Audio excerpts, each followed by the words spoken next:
વિશ્વ પ્રસિદ્ધ સાળંગપુર ધામ ખાતે હનુમાન જન્મોત્સવની ઉજવણી થઈ રહી છે। કષ્ટભંજન હનુમાનજી મંદિર ખાતે ભક્તોનું મોટી સંખ્યામાં ઘોડાપુર ઉમટ્યું છે। દિવ્ય અને ભવ્ય ઉજવણીમાં દર્શનાર્થીઓ સામેલ થયા। ચૈત્ર સુદ પૂનમના પાવન દિવસે દાદાને વિશેષ શણગાર કરવામાં આવે છે।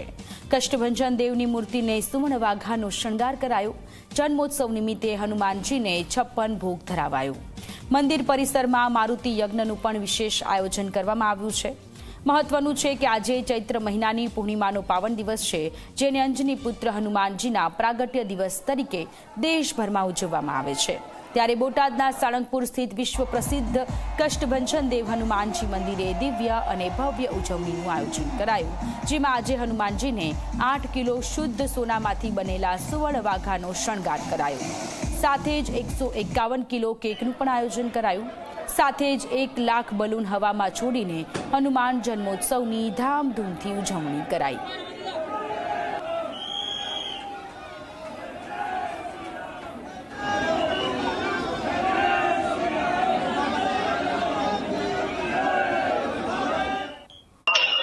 श्री कष्टभंजन देव हनुमानजी मंदिर खाते आज हनुमान जयंती भव्य और दिव्य उजवणी करवामां आवी रही है। हाल जी मीडियानी जे टीम है आई पहुंची है साळंगपुर धाम खाते। सौ प्रथम हूँ आपने दादाना दर्शन करावी रह्यो छुं। जे प्रमाणे आप जोई रह्या छो कि आज दादाने सुवर्ण वाघानो दिव्य शणगार धरवामां आव्यो छे। खास वात करवामां आवे तो आज वहेली सवारे 5 कलाके मंगला आरती करवामां आवी हती, त्यारबाद 7 कलाके शणगार आरती करवामां आवी हती अने दादाना मंदिर परिसरमां दादाना पटांगणमां केक कटिंगनुं पण आयोजन करवामां आव्युं। तो आ तरफ आपणे दृश्यो बतावुं जे प्रमाणे आप जोई रह्या छो। देश विदेशथी दूर दूरथी जे दादाना भक्तो छे ते लाखोनी संख्यामां दादाना दर्शन करवा आवी रह्या छे अने दादाना दर्शन करी धन्यता अनुभवी रह्या छे। आज वहेली सवारथी ज दादाना मंदिરના પટાંગણમાં જાણે માનવ મહેરામણ ઉમટી પડ્યું હોય તે રીતના દ્રશ્યો સાળંગપુર ધામમાં જોવા મળ્યા હતા। અને આજે સતત સવારથી તે બપોરના 12 કલાક સુધી હનુમાન જયંતીની ભવ્ય ઉજવણીના અલગ અલગ કાર્યક્રમો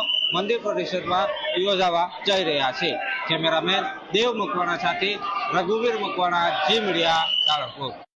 તો દાદાના દર્શન કરવા માટે મોટી સંખ્યામાં ભક્તોનો જમાવડો ત્યાં જોવા મળી રહ્યો છે। જય શ્રી રામના નારા અત્યારે ત્યાં લાગી રહ્યા છે।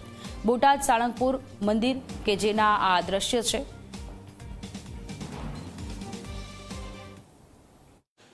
ચૈત્ર મહિનાની પૂર્ણિમા એટલે રામ ભક્ત હનુમાનજીનો જન્મદિવસ અને કષ્ટભંજન દેવ સાળંગપુર ખાતે હનુમાનજીના જન્મદિવસની ભવ્યથી ભવ્ય ઉજવણી આજે કરવામાં આવી। આપણી સાથે જોડાયા છે કોઠારી સ્વામી, તેમની સાથે વાત કરીશું કે કયા પ્રકારની આજે ઉજવણી રહી। સ્વામીજી, ચૈત્ર પૂનમ કષ્ટભંજન દેવનો જન્મદિવસ કઈ રીતે ઉજવણી આજે? આજે સમગ્ર ભારત વર્ષની અંદર હનુમાનજી મહારાજનો જન્મ ખૂબ આનંદની સાથે ઉજવાતો હોય છે, ત્યારે ગુજરાતની અંદર હનુમાનજી મહારાજનું સૌથી મોટું મંદિર કહી શકાય એવું તીર્થધામ યાત્રામાં સાળંગપુર ધામ એ મોખરે છે। અહીંયાના કષ્ટભંજન દેવ હનુમાનજી મહારાજ સાક્ષાત બિરાજી લાખો લોકોના દુખડાઓ દૂર કરી અને એમના ભક્તિના રંગે સુખ્યા કરી રહ્યા છે। ત્યારે આજે સવારથી જ લાખોની મેદની અંદર હનુમાનજી મહારાજની મંગળા આરતી, શણગાર આરતીની અંદર લોકો લાભ લેવા માટે આવ્યા છે। અને આપે જોયું કે અહીંયા કેક કટિંગ કરીને ભક્તિના તાલે આજનું યુવાધન ભગવાનને હેપી બર્થડે કરી રહ્યું છે। એની સાથે સાથે ભક્તિની અંદર તરબોળ થઈને 1000 ઉપરાંત લોકો સમૂહ મારુતિ યજ્ઞની અંદર લાભ લીધો છે। હમણાં છડીનો અભિષેકના દિવ્ય દર્શન થશે। હનુમાનજી મહારાજને 56 ભોગ ધારણ કરવામાં આવશે, ધરાવવામાં આવશે। એની મહાઆરતી થશે। આજે કળિયુગની અંદર હનુમાનજી મહારાજનો પ્રતાપ એ અનેરો પ્રૌઢ પ્રતાપ છે। ત્યારે સવારથી સાંજ સુધીમાં 108 હનુમાનજી મહારાજની ધજાઓ ચડાવી ભગવાન વિજય પતાકા સમગ્ર દુનિયાની અંદર સનાતન ધર્મના લહેરાવી રાખે એવી પ્રાર્થનાની સાથે ભક્તોના ભાવ અંગીકાર કરી રહ્યા છે। ત્યારે આજના દિવસે અમે હનુમાનજી મહારાજના આ ટીવી ચેનલના માધ્યમથી જે ભક્તો યાત્રાળુઓ દર્શન કરતા હોય એ બધાને શુભકામના આપીએ છીએ। એના વતી અમે પ્રાર્થના કરીએ છીએ।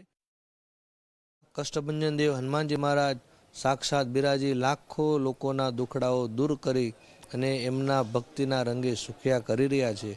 ત્યારે આજે સવારથી જ લાખોની મેદની અંદર હનુમાનજી મહારાજની મંગળા આરતી શણગાર આરતીની અંદર લોકો લાભ લેવા માટે આવ્યા છે. કેક કટિંગ કરીને ભક્તિના તાલે આજનું યુવાધન ભગવાન હનુમાનજી મહારાજને આજે સુવર્ણના વસ્ત્રો અલંકારો ધારણ કરાવ્યા છે. એ એક યુનિક છે. આ સંપ્રદાયની આ હનુમાનજી મહારાજની એક પરંપરા આખા ભારત વર્ષની અંદર આવા હનુમાનજી મહારાજનું રૂપ કોઈ જગ્યાએ જોવા નહીં મળે અને આવા શણગાર એ 9 કિલો સુવર્ણના વાઘા બનાવી અને સુવર્ણ રત્ન જડિત સાચા હીરા માણેકના હીરા લગાવી અને આ મુંગટ તૈયાર કર્યો છે અને આ દર્શન કરવા માટે લોકોની અંદર ખૂબ ઉત્સુકતા તાલાવેલી હોય છે. આ વાઘા અલગ અલગ જગ્યાએ તૈયાર થયા છે. એમાં ખાસ કરીને કલકત્તા છે, બિકાનેરની અંદર મીણા કારીગરી થઈ છે, અમદાવાદ છે, રાજકોટ છે અને સાઉથ ઇન્ડિયાની અંદર આ અલગ અલગ નકશીઓ થઈ અને આ સુંદર વસ્ત્ર અલંકાર ધારણ કર્યા એ તૈયાર કરવામાં આવ્યા છે.